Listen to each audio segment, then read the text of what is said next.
Hi friends, welcome to my channel get ready. గొప్ప చరిత్రకారుల బయోగ్రఫీల్ని సినిమాగా తీయచ్చు. ఇందిరాగాంధీ కుటుంబ కథ సినిమాగా తీయచ్చు. మేరీకమ్, ధోని, సచిన్ ఇలా సినిమాలు తీసేయచ్చు. కానీ మెగాస్టార్ చిరంజీవి కుటుంబ కథను సినిమాగా తీయకూడదా? తీస్తే తప్పేంటి? ప్రస్తుతం ఇదే ప్రశ్న ఓ దర్శకుడి బుర్రను చెదపురుగులా తినేస్తుంది. ఇంకేముంది, టాలీవుడ్లో ఎందరికో ఇన్స్పిరేషన్ ఇచ్చిన మెగాస్టార్ ఫ్యామిలీ స్టోరీనే వెండితెరకెక్కిస్తే ఎలా ఉంటుంది అన్న ఆలోచనతో మాటల మాంత్రికుడు త్రివిక్రమ్ శ్రీనివాస్ ఓ కథను రాస్తున్నాడట. తనదైన శైలిలో కుటుంబ బంధాలు, అనుబంధాలు, ఎమోషన్స్ను తెరపై చూపించేందుకు త్రివిక్రముడు సిద్ధమవుతున్నాడని సమాచారం.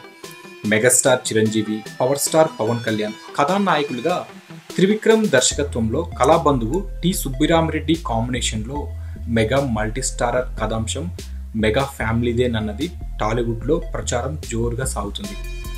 ఇక చిరంజీవి ఫ్యామిలీ స్టోరీనే సినిమాగా తీస్తే ఎలా ఉంటుంది?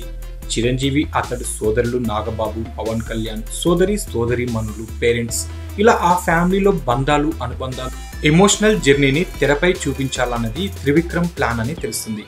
4 గదుల మధ్య ఆర్టిఫిషియల్ స్టోరీ రాసుకునే కన్నా రియల్ లైఫ్లోని ఎమోషన్స్ని రాసుకోవడం తేలిక. అందుకే త్రివిక్రమ్ అలాంటి ప్రయత్నం చేస్తున్నారని తెలుస్తుంది. ఆ మేరకు ఇప్పటికే తన శిష్యులు, అసిస్టెంట్లను కథ సిద్ధం చేసే పనికి పురమాయించాడని సమాచారం. టీఎస్ఆర్ ప్రయత్నంలో ఇదో బృహత్కర ప్రయత్నమనే అర్థమవుతుంది. ఇక ఈ చిత్రంలో నాగబాబు, ఇతర కుటుంబ సభ్యులు నటించే ఛాన్స్ ఉందా అన్నదానికి సమాధానం రావాల్సి ఉంది. ఇక మరికొద్ది రోజుల్లో ఈ చిత్రానికి సంబంధించి పూర్తి వివరాలు తెలిసే అవకాశం ఉంది. సో ఫ్రెండ్స్, మీకు ఈ వీడియో నచ్చితే లైక్ చేయండి, షేర్ చేయండి. మరిన్ని ఫిల్మ్ అప్డేట్స్ కోసం మా ఛానల్ని సబ్స్క్రైబ్ చేయండి.